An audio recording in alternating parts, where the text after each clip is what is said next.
Thanks for the intro, Si. We are, a digital marketing agency, currently in our 10th year. We cover everything from search engine optimization through to PPC, Google Ads, social media, paid organic, email marketing. We have a team of core specialists, and we're originally based in St Albans in Hertfordshire, and now launching our second office in the west of England in Cheltenham. So passionate about brand strategy, and looking forward to discussing more. Thanks. I think we might have, either I've just bored. I think there might be a lag there. but I don't know whether it's my connection or anyone else's, but it might be because we've simply got a lot of video feed on here. That seems to take up a lot of people's bandwidth and so on. Jonathan Viney of JV Consultancy Group, let's have your 30 seconds. Thank you, Si. Yeah, welcome to everybody. So in terms of my background, it's 36, nearly 40 years of sales management and marketing. So a little bit different slant from the rest of the panel. That involves a few stints in different organisations, one of those being Vodafone on a UK and international basis, managing the sales teams and strategic relationships.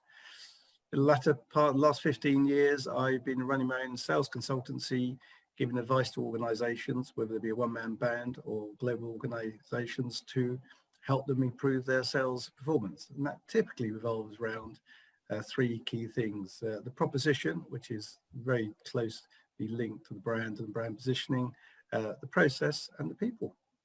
Excellent. Thank you very much. Sarah Rice of Rice PR. Hi, Sarah. Hi.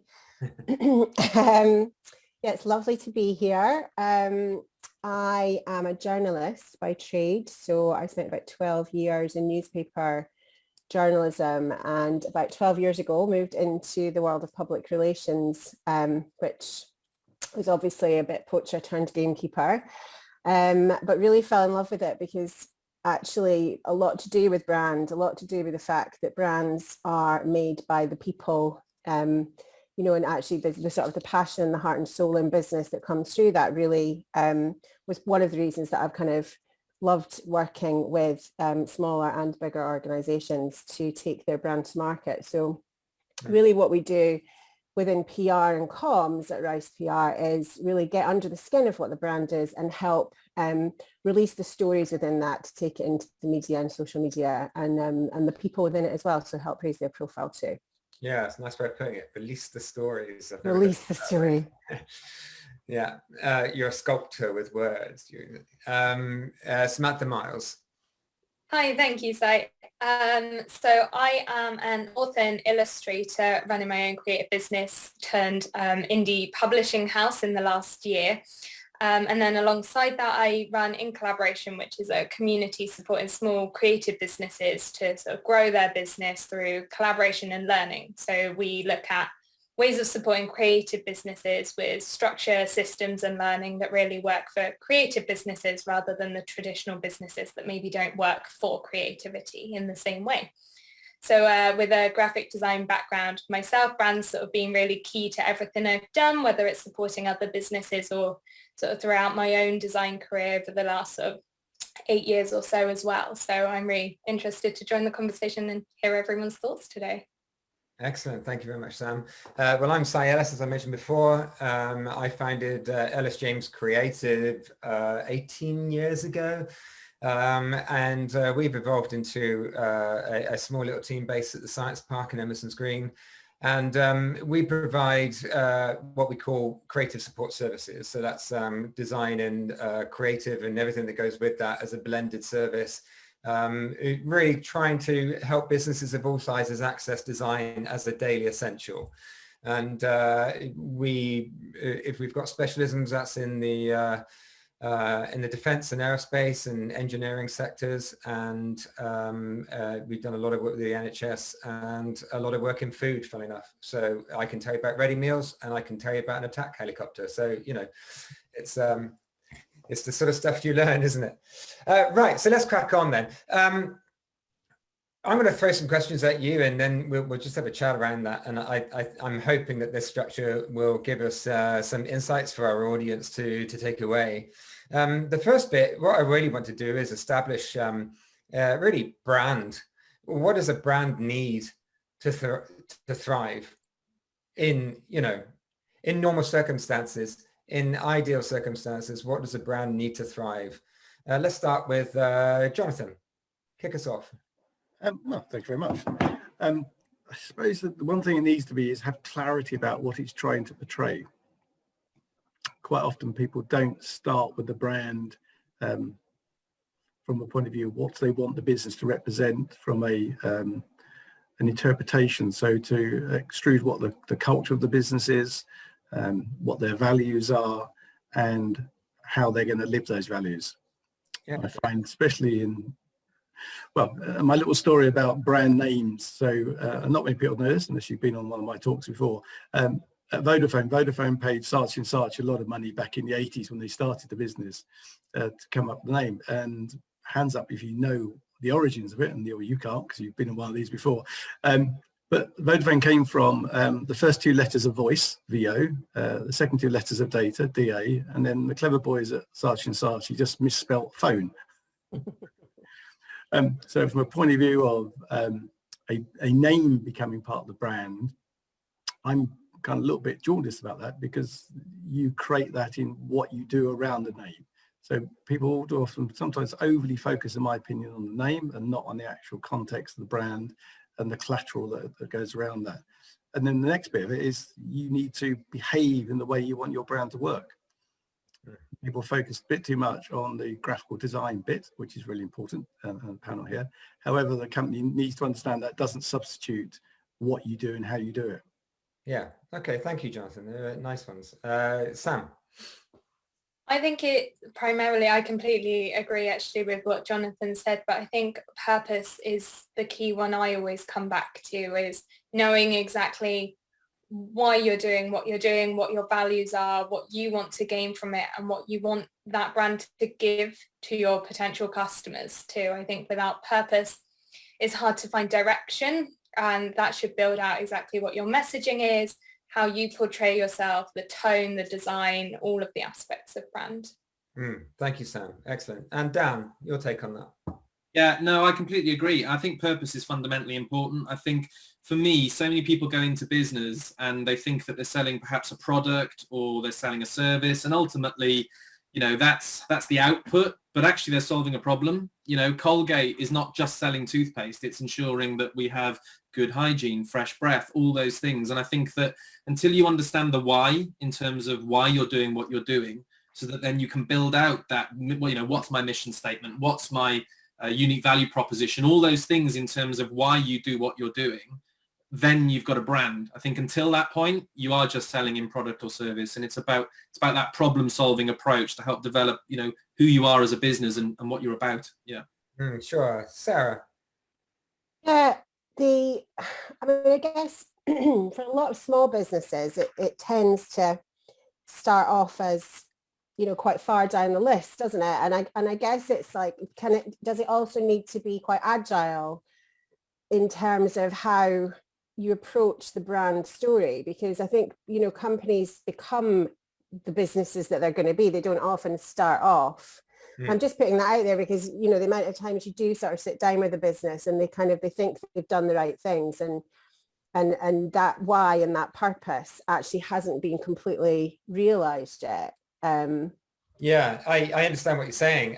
Ironically, because we get involved in a lot of rebranding, and often to do that effectively, it's kind of reconnecting them to that initial spark, the DNA bit right at the beginning. It's uncovering that, and we call it holding up a mirror, because you sort of, so many times you've been in a room and nod if you've had this experience where you ask a client what they do, and they start with the word basically. And they go, well, basically we do this. And then they got to tell you about something really, really cool. And you're going, but that's really, really great, isn't it? And they go, well, yeah, I suppose it is actually, and I think that's the same for a lot of us who are running businesses, that I call it being too close to the mirror to do your own hair, So you just can't see that sort of excitement in yourself. And so in order to rebrand effectively, you've kind of got to go back there and kind of stoke that flame up again. So I totally relate to what you're saying there, Sarah. Okay, Neil, what was your take on that? I seem to be nodding my head quite a lot to everything that was said already, but I suppose for a brand to thrive, I suppose from my point of view, we're all different. I suppose it's consistency of message and consistency of that visual message. Yeah. And and just finding the right channels to actually communicate with your customers and clients. Obviously, I think we'll probably go on to talk about the way that the pandemic's affected the way that brands talk to people and talk to their customers, but just finding the right channels to actually communicate your message and to sell your product and to get across your values and your sort of, your passion for the products. Well, I think that's a good segue into exactly that. It's understanding that's what a brand needs in order to thrive. But how has pandemic affected that for brands, Neil?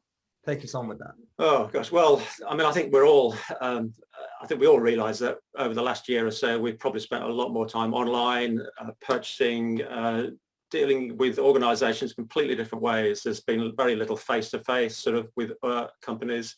And that personal touch, I think, is we've lost that a bit. But as a result of that, obviously, organisations have had to be a bit more savvy, a bit more agile, as we said already, about actually talking and selling online, more and more online, and trying to cut through that sort of, I mean, it's a bit of a cliche, and it's digital noise, which is, trying to fight through the melee of everybody else that's trying to sort of sell and communicate. So I think, I mean, the pandemic has actually brought a lot of larger brands, it shocked them actually. I think they've sort of been, shocked into action and proven that actually they're perhaps not as agile as they thought they were, and actually that this has been a bit of a wake-up call. So yeah. Anyone else want to leap in there and add on that? I mean, how has the pandemic affected a brand's ability to maintain its presence over what would have been the situation before? Daniel?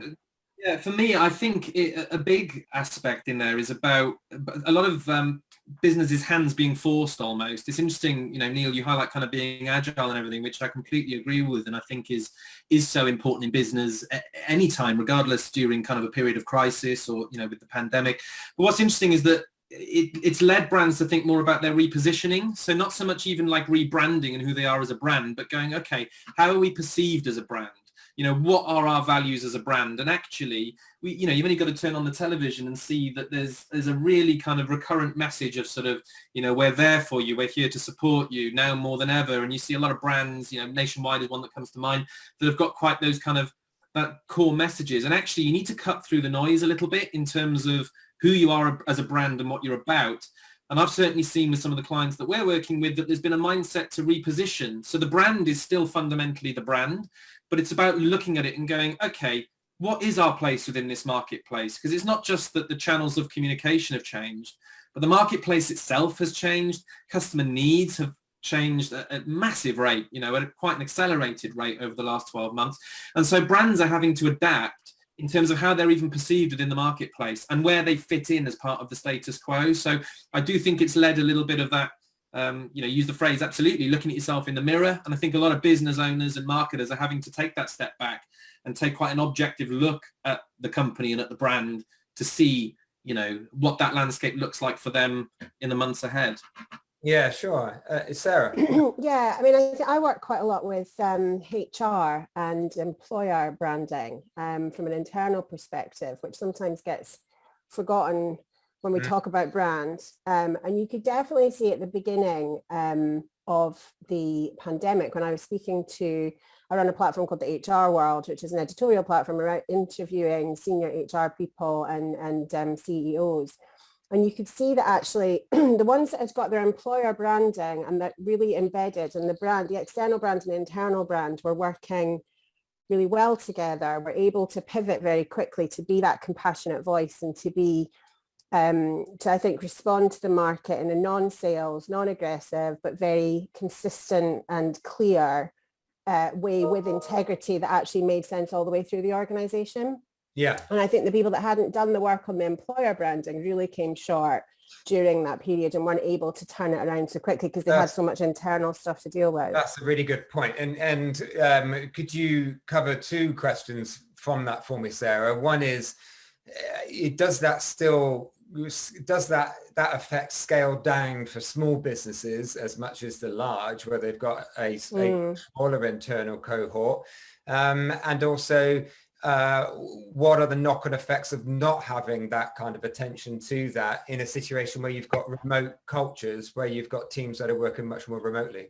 Yeah, I mean, again, I think if you look at the individual personal brand here for smaller businesses, that's where you're going to see businesses that were able to communicate effectively through potentially the business leader, or be able to use the people within their business really effectively to kind of tell the market through social media or in other ways what was actually happening within their organization and how they could help their customers at that point. Because, you know, if you've already got your profile built and you've understood who you are, even if you're 10, 20 people, you know, you're able to access that network really quickly. And that's the most important, especially in a smaller, if your location is fairly, you know, say the Southwest, or your client base is quite regional. You know, being able to communicate what you're doing very effectively through the people there was definitely the thing that we saw would be the most effective. Because again, you've invested the time in understanding the people, understanding the brand. So you're able to communicate very quickly about how you're changing your delivery and your operations. Yeah, very good. Thank you. Jonathan. I was just going to say around now, I've seen two extremes of that. One is, I like your phrase, Si, about being too close to the mirror for your hair. A couple of organizations I've been working with really didn't understand their own DNA. Yeah. And when we kind of pared it back and we spoke about it and got them to articulate it and then show evidence to make sure that was true. And they've been trading for 20 years and they weren't new at this. And they didn't realize what the value of their DNA was to the business. And it's the one thing you can't replicate. You can't buy in. It's something that had been created. Yeah. So their marketing wasn't exaggerating that and actually putting it in as part of their proposition. I've seen other organizations who have tweaked their brand to do what you were saying, Sarah, in terms of talk about what they're doing, but their culture and their DNA wasn't doing it. And as much as they can superficially do it, and I can remember turning up to many Vodafone things back in the late 90s and early noughties. We even had Ricky Gervais and other celebrities who were running the sessions. And it would literally be people would walk into that, spend their 4 hours or 8 hours or days in some cases, walk back to the office and nothing had changed. So that actually, the DNA is something which is so fundamental to the success of a business, and understanding it and then making sure the brand represents that and you don't try to stretch either too far is very important. Sam, do you see that as a degree of complacency around brand management and governance from an internal point of view? I mean, one thing from my own experience, I've seen people thinking that a brand is something that you can turn on and off like a tap. They're not abreast of the, they don't accept the reality that the brand is persistent and it will be there whether they are screwing it up or actually leveraging that capability. But I think what Jonathan was alluding to there was a failure of leadership, really, to get on board with their role as an exemplar of their own brand. Is that something that you've come across in the past? I find that what I hear quite often is maybe a misconception as to what brand is and quite how much it actually includes. I hear a lot that a logo is a brand or the name is the brand, but actually trying to get people to understand is everything from the messaging, the tone, you as a person at the front and face of your business. That's what I quite often find is maybe it's as much a misconception as to what brand is and how to implement it. I think a lot of people don't understand the full constraints of brand and how it can be applied into a business, which is maybe holding them back from doing exactly what Sarah is saying and implementing it into the main sort of ethos and structure of a business. And where do you think that kind of lack of appreciation, I suppose, for the scope and bearing of a brand comes from, because I recognize everything that you're saying there. And there's, you know, 4 other nodding heads there on the screen. Any ideas where that comes from? I think it's not overly well explained or taught to us. I mean, this is one of the parts of business that you kind of just learn as you go. You know that when you start a business, you need a logo, you need what people call a brand. So you go and get a business name and you go and get a logo, and you need colors on your website, and you know that much.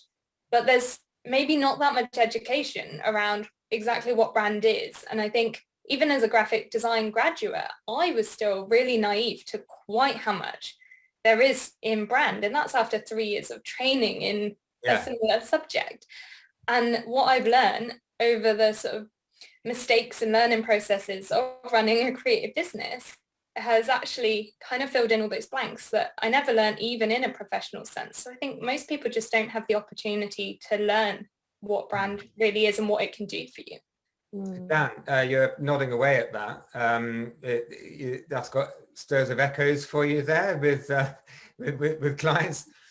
Sure, I think, yeah, absolutely. I completely agree. I think as well that it's about that, not understanding that through line is where you lose the whole kind of brand identity. Because I'm just scribbling away thoughts here whilst, you know, some of those points are coming up, and I've written down tone of voice and messaging, because there's not just the visuals that we see in terms of the graphics and the identity and the visual kind of logo and concept, which is obviously fundamentally that visual brand aspect. But there are so many companies that haven't actually really honed in on what their actual brand voice is. You know, how do we develop our content and copy from our written communication with customers or clients right the way through to our website content, to our marketing collateral? You know, what is that voice? Are we supportive, friendly, down to earth?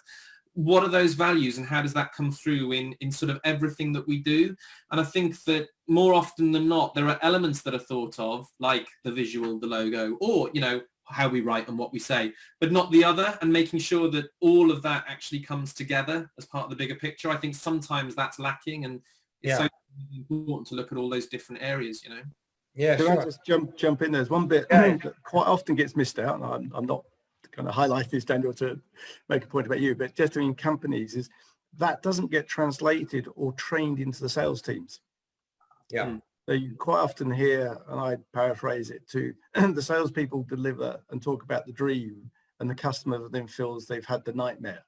And because there's a disjoint, and sales is all too often left out of that. And there's understanding that salespeople will say what they believe they should say, and they're possibly not doing maliciously, but the damage they can do and how they portray the brand and the company and the services. It's a really good point. I so recognize that, and I think that comes back to what Sarah's alluding to with that internal brand piece, where if you understand, and what Dan was saying about and Sam was saying about purpose there, if you get purpose nailed and you deliver that as an exemplar throughout the organization, you get alignment in the culture. So and that includes the salespeople, so they're not having to interpret the brand themselves. They know what the brand is.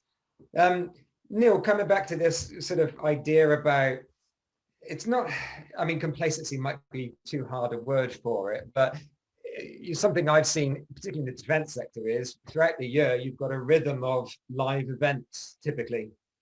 And so what the marketing profile would be for those is, well, we're going to build up our build up the anticipation towards Farnborough or Fairford, Riyadh, or the Paris Air Show or whatever. And then we're going to follow up with, actually on the ground meeting people, and we're going to arrange these meetings, and we're going to do some PR around that. And then we're going to do some follow-ups afterwards and so on. And then we're going to start building up again. So you have these anchors of live actual events. What's the danger? I think in the pandemic, we've seen where those have been swept away from us, and people have been trying to pivot onto a much more online way of interacting. How can that kind of be mitigated?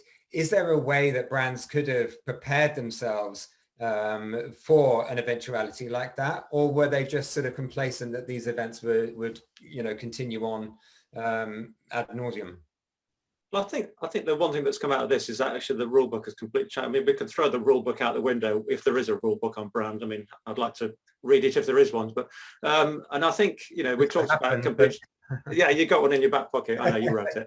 I think we talked about agility, which, you know, and organisations been able to evolve and to change their mindsets on a continual basis. And, you know, this, you talked about the event industry, which obviously been decimated throughout, you know, not just last year, but possibly this year as well. And that there's those rhythms of, you know, communicating with their sort of stakeholders, if you like. So trying to answer your question, I mean, I think agility really comes into it, and actually just trying to sort of just take I mean, one thing I was just going to say about the previous point, actually, about the negatives that came out of this, there's actually a positive that came out with. Actually, a lot of organizations have a lot of time to actually just, you know, time is a great asset, a lot of time to actually just take a step back and actually, you know, do a bit of navel gazing, actually look. And quite a lot of organizations that I've dealt with have actually, you know, really grasped that. Others haven't. You know, I think there's a real mixture there. So the way that organizations are communicating with, you know, their stakeholders and customers and clients differs greatly. And I think there's a lot to be learned, you know, as to when to do it, how best to do it, which channels to use, all the things we've just discussed, really. So, yeah. So let's talk a little bit about that, because what I like to do is, for the sort of second half of what we talk about our discussion today, is work at ways that actually is predominantly the audience that we've hopefully got out there today, is predominantly small business owners or people that are responsible for small businesses. And what I'd like to try and do over the next sort of 30, 40 minutes is really give them some takeaways that are going to be really valuable, and ways that they can sort of look at their brand governance, their brand management, and put in place the structure that gives them that agility that you talk about there, Neil. Sarah, if those that have been negatively affected by the pandemic through, I mean, it doesn't, for some people it's been completely out of their hands, like the events industry, for instance, but how would brand management and that sort of a consistent PR activity level help to have mitigated the effects of the pandemic for them?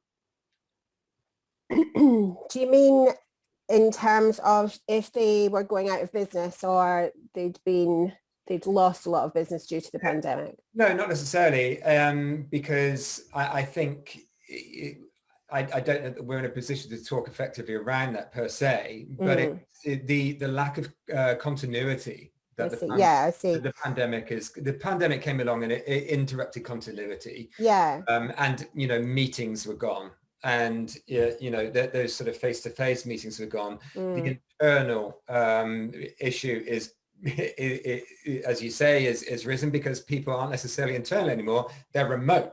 Yeah. So how might a brand management strategy have been able to help provide some sort of continuity in those issue areas? No, I understand.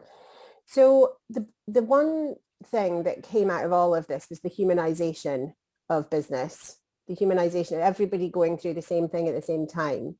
Right. Meant that businesses, you know, and there was this whole experience that all businesses went through, well, most businesses went through at the same time, being almost closer together through this kind of technology than they had been, you know. So even though we were physically apart, there was this whole new experience of getting to know people in a completely different way. And I keep on bringing it down to the people during this time, because actually from a business perspective, it was the people that really carried the business, you know, the successful organizations through those times. And I think that the ones that, you know, the brand principles, or the principles, the communication principles that people used, were really about telling those human, honest, you know, being much more honest, being more transparent, being much more upfront, I think, about some of the challenges, because actually they weren't unique. It was no longer such a competitive environment.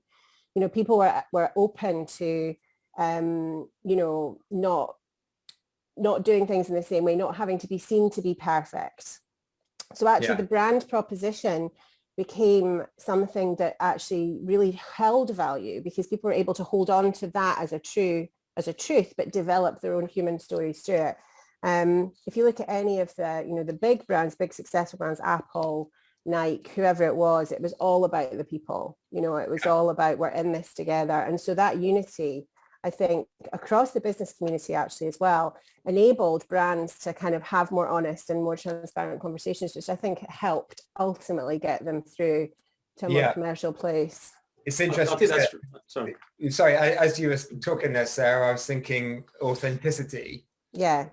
And you mentioned the word honest there. And I was going to say, Sam, where you spoke about purpose first, actually, and that's got to be delivered. Is what Sarah is saying there about honesty and authenticity, is that difficult for larger brands to sort of reclaim? And is that therefore an opportunity for smaller brands? Absolutely, and I think this has been a conversation in small brands for quite a long time, and something that I've seen a lot of them actually take on board for a couple of years now. And actually, the small business is all about the person behind the business, whether you're one person or a team of people. There's been a real focus in the last few years about supporting small businesses, shopping local. And it's always about the person and being approachable, and you want to support a person, not a massive corporate business. There's a different kind of feel to it. So I think by actually taking control of that and ownership of you and your personal brand and letting that shine through your overall corporate brand, I think it has huge power. Jonathan, as someone who has been in that sort of sales environment, do you recognize the challenges of delivering authenticity and that sort of realness when representing a large brand? There are challenges, and there's organizations that have clearly done it not so well. Yeah. And there's other organizations that are doing it better than others. And I think that it's down to leadership. So if you have a strong leadership, and it's obviously, you're quite right, Samantha, it's not an individual, but it's still a company. It's still somebody that we give money to. And it may be it's a utility or an organization that you have to deal with. You can't deal with a localized one. Yeah. And it's understanding that ability to demonstrate that. So I think it's one thing, as I said, that the behavior of people is one of the best brand ambassadors. And that only comes from leadership. And it's obviously easier to manage in small organizations, but I've seen it not being managed well. So if the leadership isn't buying into it and understands that's their value. And I remember, I lost track now, but Coca-Cola used to have their brand value as part of their asset. It was on their accounts at billions of dollars. Yeah. And that came out because they had a very strict regime, and even lots of the Coca-Colas are not franchises, but are agents and just organizations in country. But they ran that with a very strict brand leadership. If you look at McDonald's, I would challenge anybody to tell you which one is a franchise and which one is managed by McDonald's, because they have very strong leadership over what everybody does in every part of the process to ensure that the customer experience reflects the images that they're putting out in their brand and their propositions. So for the micro businesses and small businesses that will be listening at the moment and say they've got a team of somewhere between 3 and 15, I think beyond, I think 18 or 20 is one of those thresholds of you're getting into that slightly larger cohort then. But for micro businesses such as mine, where you've got a team of sub 5 up to say 15, Jonathan, what would you give as some advice in terms of not being drawn away from the reality of their brand? Well, I suppose from my point of view is never assume what your staff are doing. The catchphrase I use for salespeople, and I think it's relevant for all people when you've got a brand, is people only do what you inspect, not what you expect. Yeah.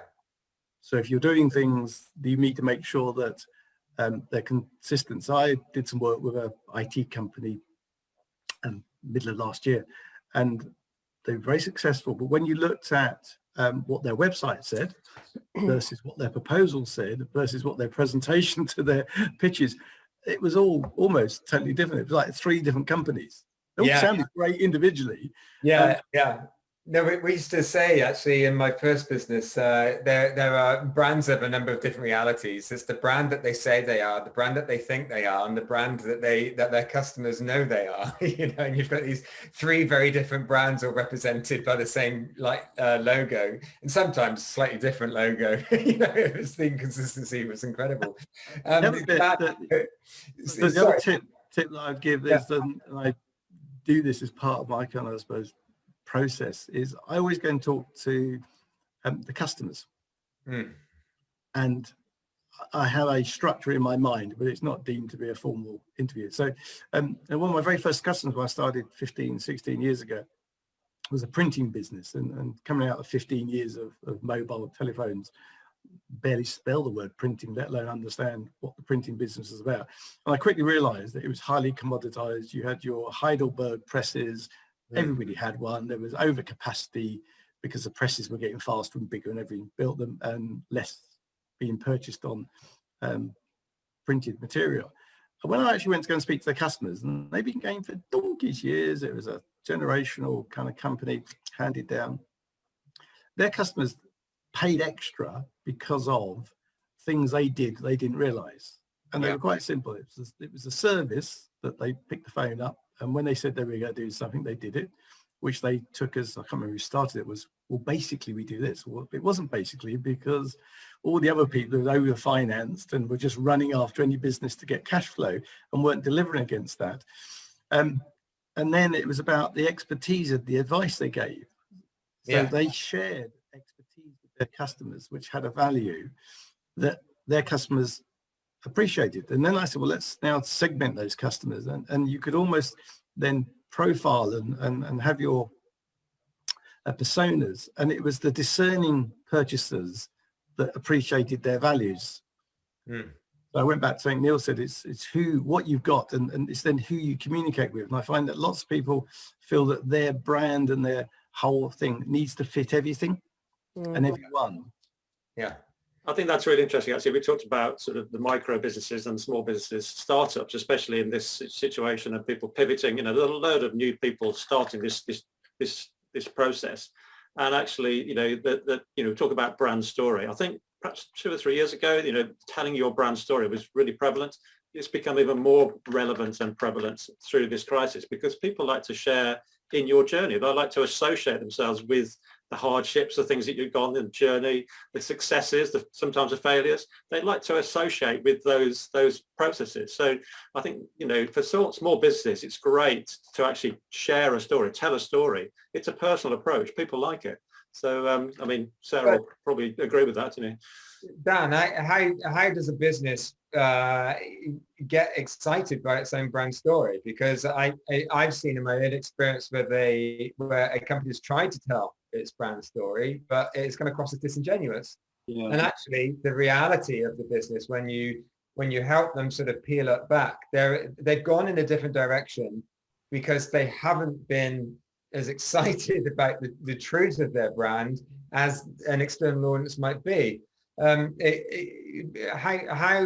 Firstly, how do they uncover that and get in touch with it? And secondly, from your perspective as primarily digital master, how then can you deliver that message, that brand story, effectively and honestly and authentically without that hard kind of sell in a digital strategy?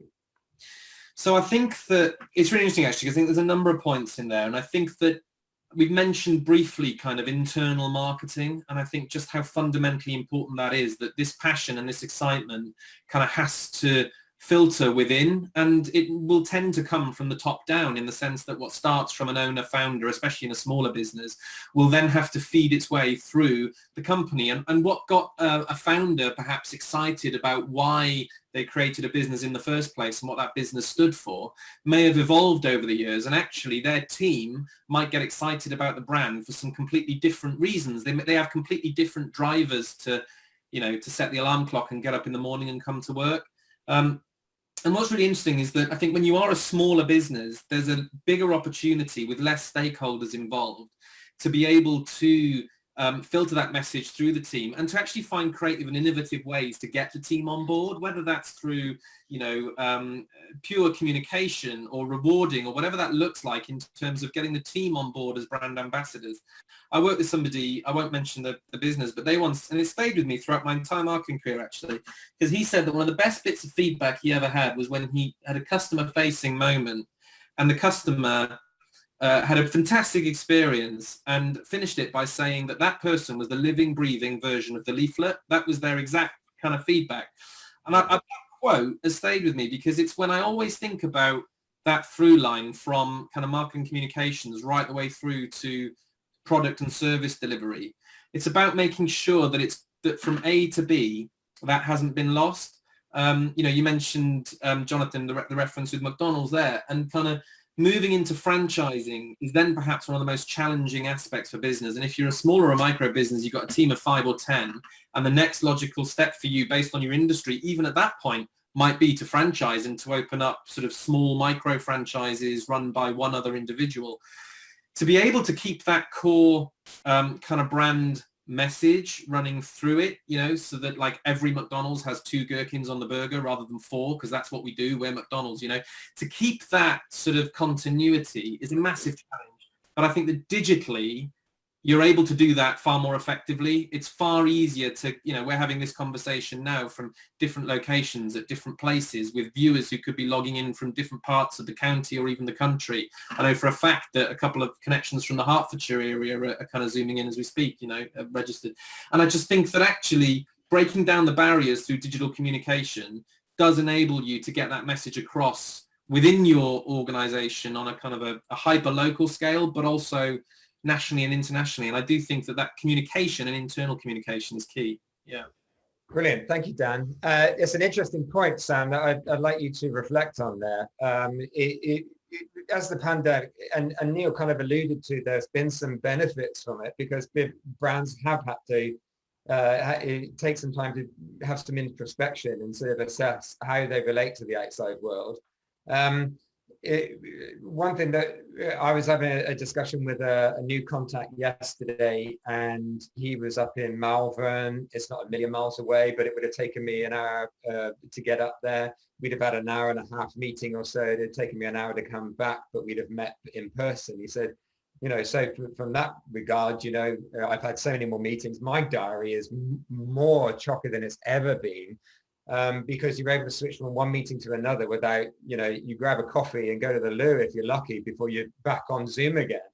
So, but there is inherently a danger in that, is there not? Where with my business, what I found is in the middle of the pandemic last year is that I noticed, and my team fortunately said, let's just chew the fat, basically, And they sort of signaled that, let's just chew the fat, because in the office, we'd be sat around having a cup of coffee in the morning and we'd be catching up with each other. So how does a brand ensure that is although it's being enabled digitally, how would you deliver, ensure a brand maintains that kind of cultural connectivity, which obviously underpins the brand? I'd be interested in your sort of insights to that. Yeah, I think it's a combination actually of what Daniel and Sarah have said already, that it's all about that internal ethos, like Sarah said, and really making sure you understand what your company culture should be. But it's also about understanding what inspires your staff, I think, isn't it? And what drives them, like Dan said. I think you have to listen to your staff, and just like you have, Sai, you took on board those little hints that your team were sort of making that this was too much, and they were getting exhausted from all the Zoom calls, which is happening to people everywhere. I think being aware of that and understanding what drives your staff and why they're doing what they're doing, what inspires them, what keeps them creative, and just being aware of the people around you. It's a lot of awareness, picking up on those small moments, those small sort of like hints that you can pick up on that people maybe are starting to struggle, or that creativity is dropping. And I think in ourselves as well, for those of us who work alone, so I don't have any staff, There's that also being aware of that in myself. It's easy to have a really hectic week and you don't realize that actually you've dropped some of the reason why you're doing what you're doing, or you're just overworking, you're not being creative anymore. And I think whether that's back-to-back Zooms and that's the way you're managing your time, or actually the core business and the work you're getting in, because I did that actually before I switched into children's books, I realized that probably for about 6 months, I'd been working on projects I hated, absolutely hated. And I wasn't enjoying my business. I was working harder than if I had just gone and got a job, probably for less money. And I'd ended up doing really corporate design, which I'd never wanted to go into.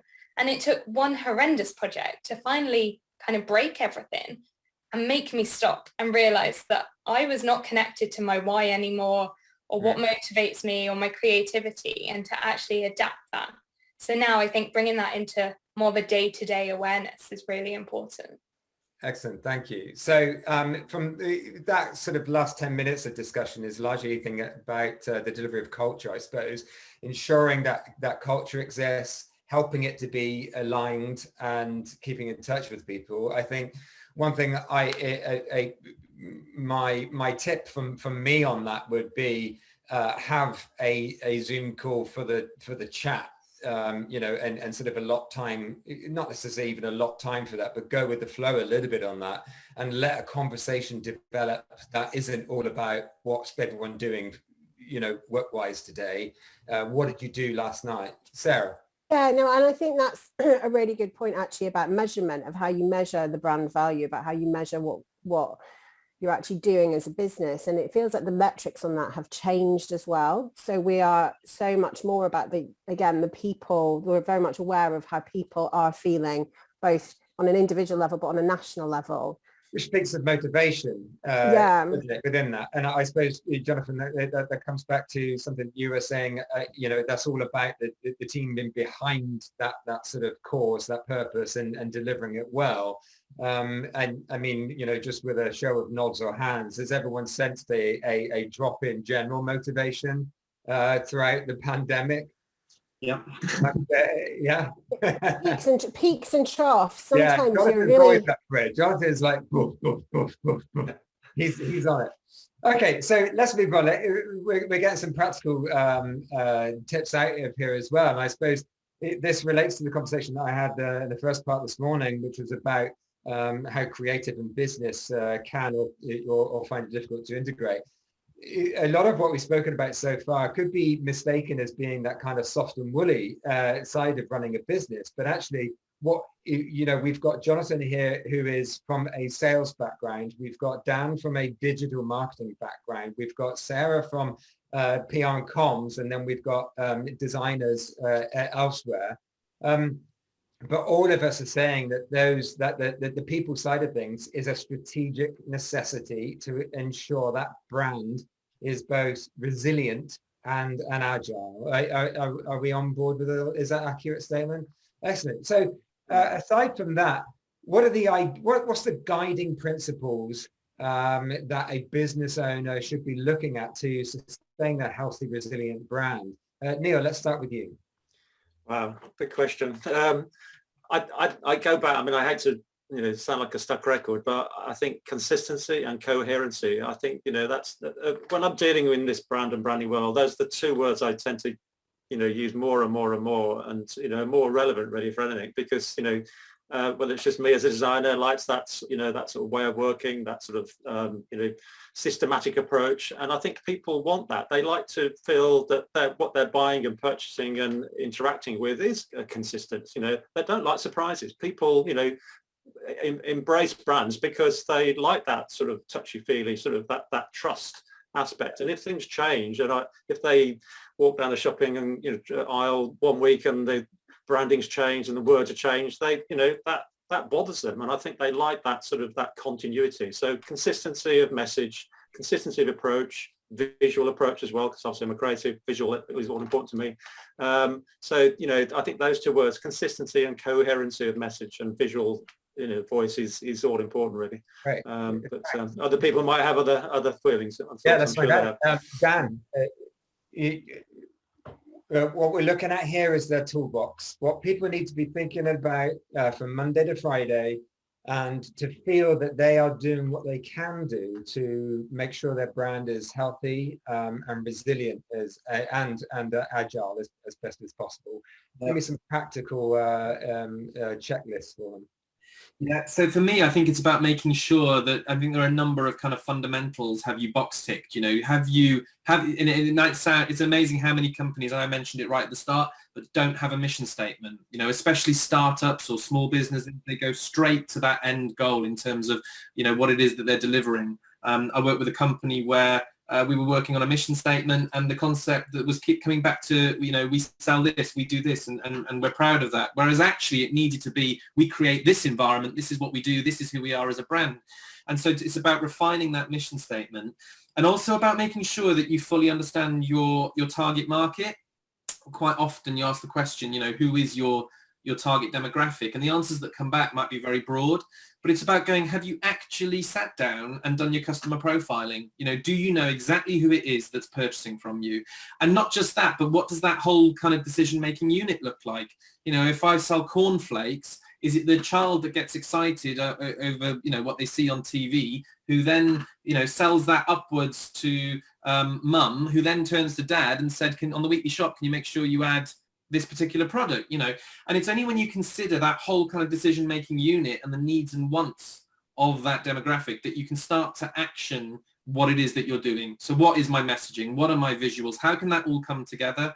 And then just kind of finally on that, it's about making sure that how you're actually delivering your product, the platforms, you know, how you're bringing that to market, is that in line with all these things? So if you're a premium brand, do you want to be listed on Amazon? You know, you need to think about that. If you get an invite to speak at a certain event or a conference or a talk, as we are now, you know, is that in line with who you are as a business and what you're about and who it is that and how you want to be perceived? So I think it's about actually looking at the needs and wants of who it is that you're selling to. And sorry to interrupt you, Dan. What are the practical advantages of taking that approach?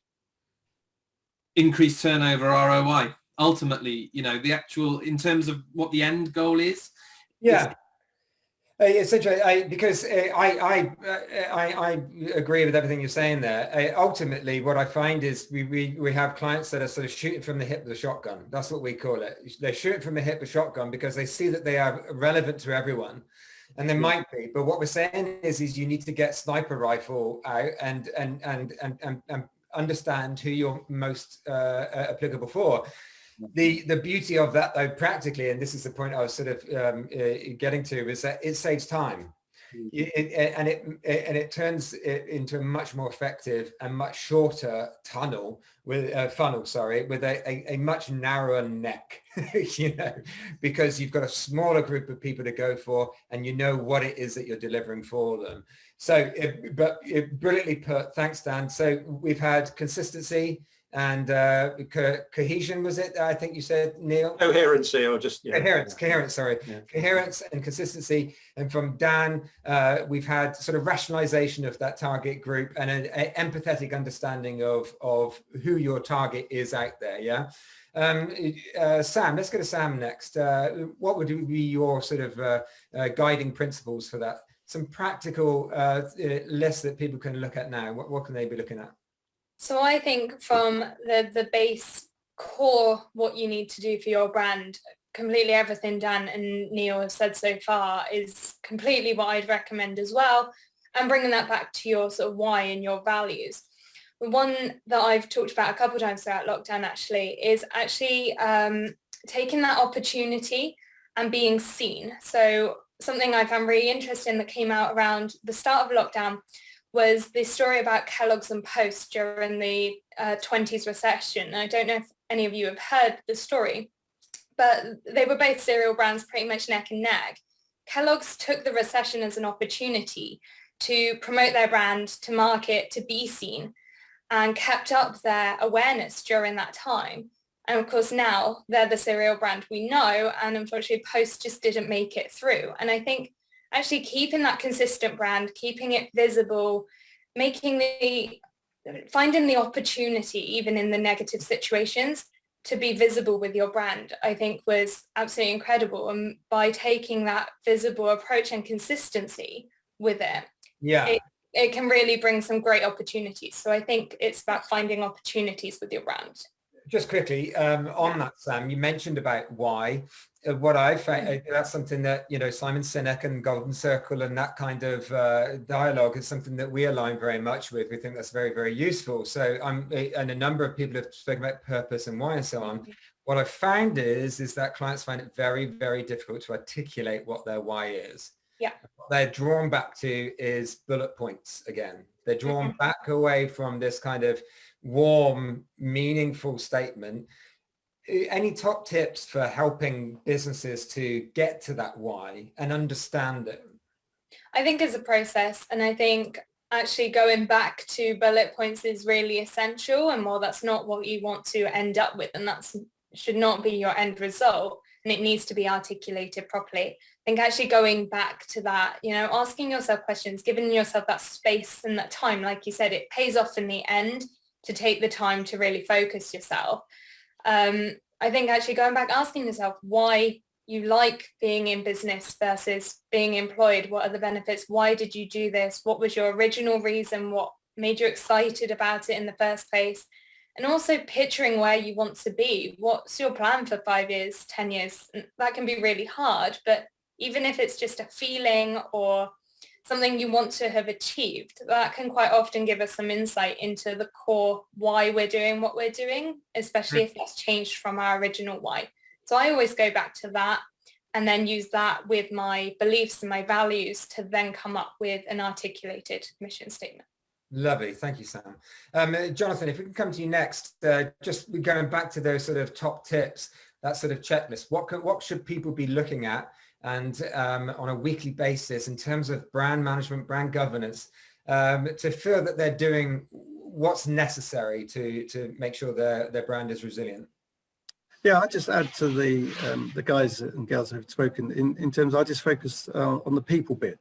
So from a point of view of the mistakes I've made in the past have been not understanding that there's typically 4 different types of people in the organization, whether you want to go the color, like the red, blue, green, yellow, or the Myers-Briggs, whatever. And it's really taking time to make sure you communicate with those different types of individuals in your business in the different way so they can actually absorb and take on board what the brand is about. I think that's a hugely important point you've made there, Jonathan. And just for the people that are tuning in, if they missed that point, is look into Myers-Briggs and look into those sort of personalities, the 16 personality types and so on. We find it enormously impactful when we do empathy mapping of target profiles and things like that. It allows you, I'm a creative ditherer, you know, I'm a conceptualist and I talk too much. That's essentially what mine came out, which means that I have to be very aware of who it is that I'm engaging with to make sure I speak in the terms that are going to be engaging for that person. Thank you. Really good point there, Jonathan. Sarah, from your point of view, obviously you are at the delivery end of a campaign. You're helping people understand their brand so that then you can convert that into activity. What can a small business owner be looking at to develop and maintain that resilient brand? Yeah, so I think combining everything that's been said and then really just understanding your story.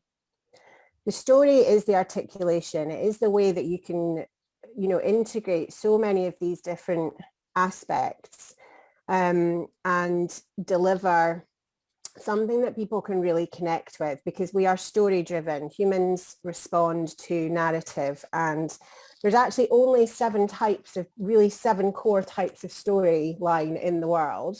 Mm-hmm. And, you know, in a sense, as a business, you want to be the goodie in the story. So you sort of have to identify who the baddie is and work on that, you know, work on fighting that cause on behalf of your customers. And the other ones are overcoming the monster, the rags to riches, the quest, voyage and return, comedy, tragedy and rebirth. And I think actually all businesses have those 7 core storylines in them, and they can use them in lots of different ways, whether that's internally, whether it's to do with a product launch, whether it's to do with talking to the media. It's really then you're doing that on behalf of your customer. And as long as you have that customer in mind and you're fighting their cause and you're overcoming those challenges for them, your stories will come out of what you're doing. Yeah. Because you're sort of on that quest all the time, you know. Yeah, I think, you know, what you alluded to there was something that hasn't really come up, I don't think, in the discussion so far, but that is customer pain. And understanding from their point of view and articulating that. Yeah, really good. Sorry, Neil. Yeah, just to overlap all that. I mean, I think, you know, just to be true to yourself, to true about what you are. I think, you know, whether you're Coca-Cola or Fred Blogg's Plumbing, you know, that just started off, you know, be true to who you are. People can see through yourself if you're not delivering what you say you can deliver. So, you know, it can really be a negative thing if you're not true to yourself and what your values are and how you're trying to come across. So.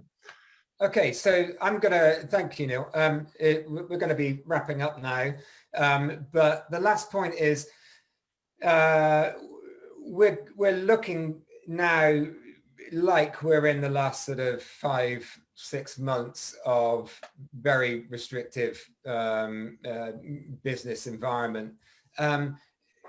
Things will change again. What do we think is going to change back to the way it was before? And what do we think is going to be a persistent change coming out of lockdown? And what kind of a brand is going to be able to capitalize on any kind of resurgence that comes from that? Dan, can we start with you on this one? Yeah, so I think that one of the biggest things that we're going to see is kind of is natural industry booms.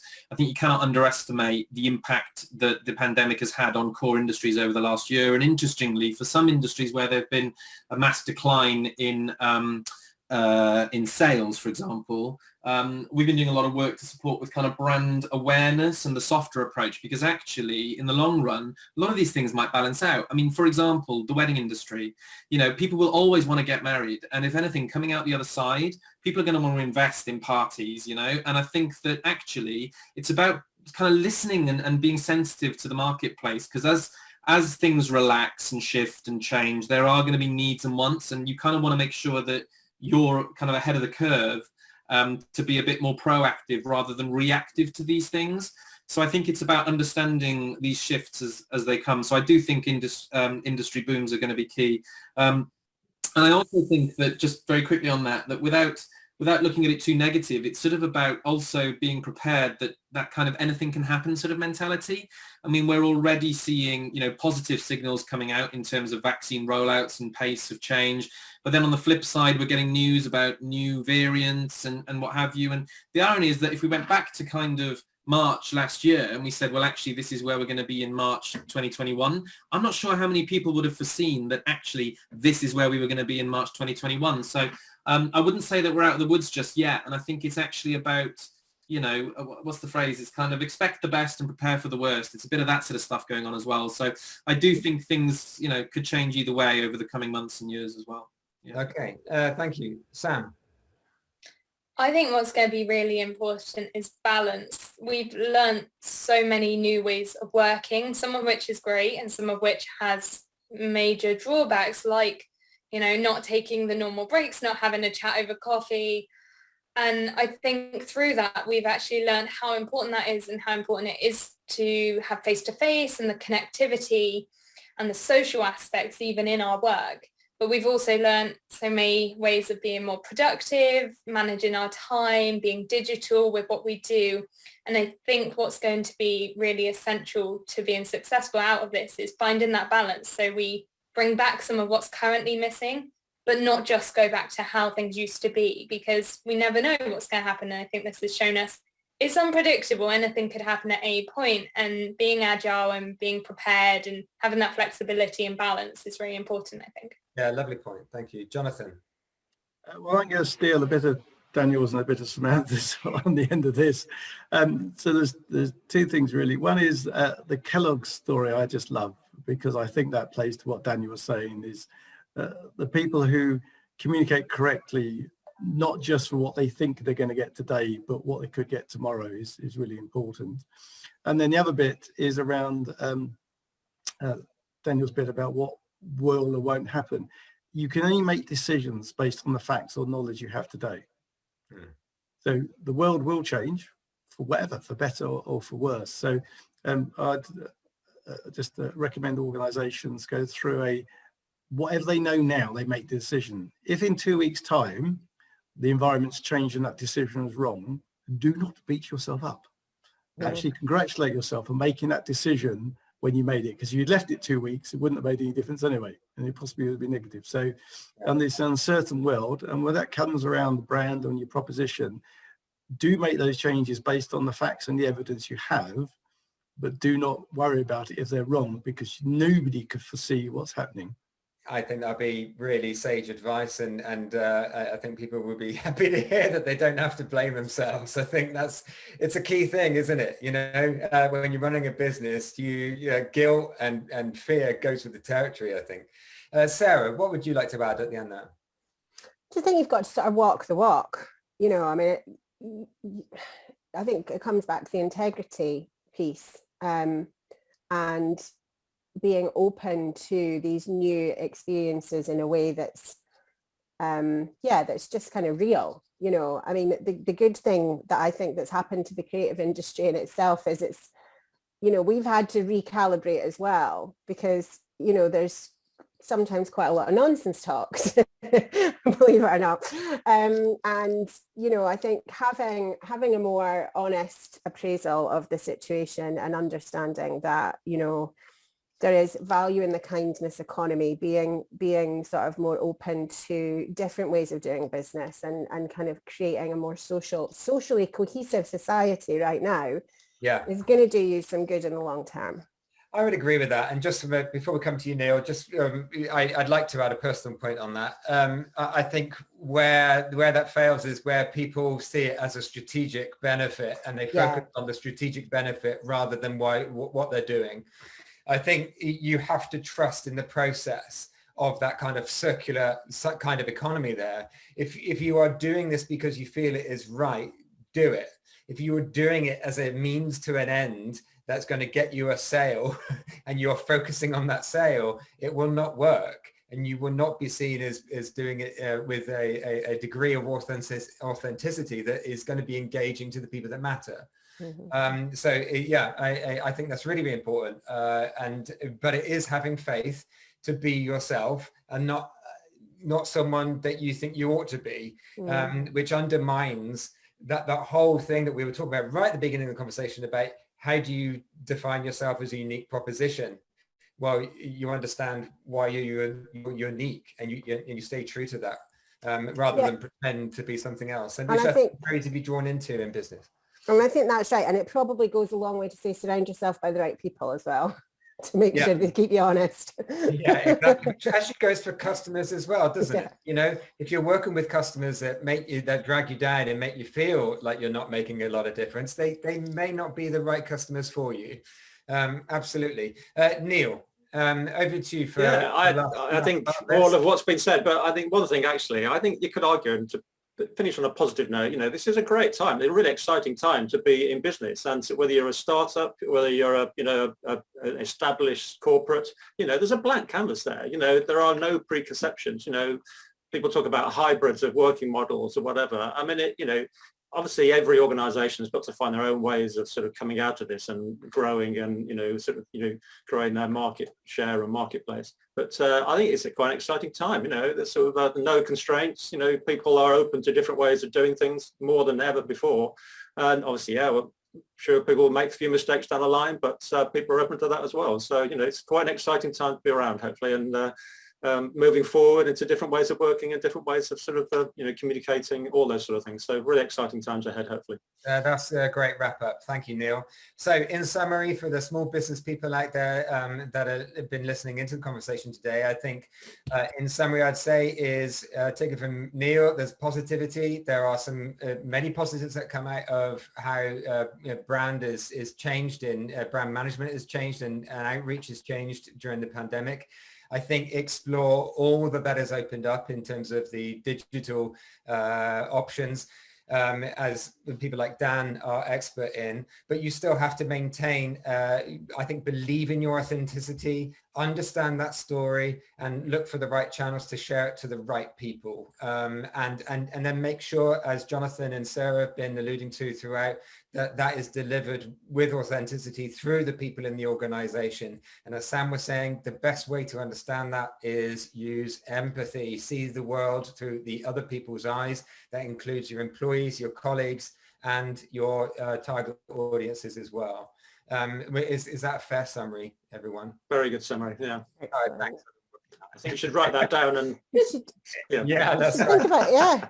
So thank you all so much for your really valuable contributions today. I really enjoyed that conversation. Thank you all. And yeah, have a good day. You Get- too. thank you. Thank you, Simon. Thanks, guys. Well chaired, Simon. Thank you, well done. Yeah, Thank you. well done. Take care. Bye-bye. Bye-bye. Thank you.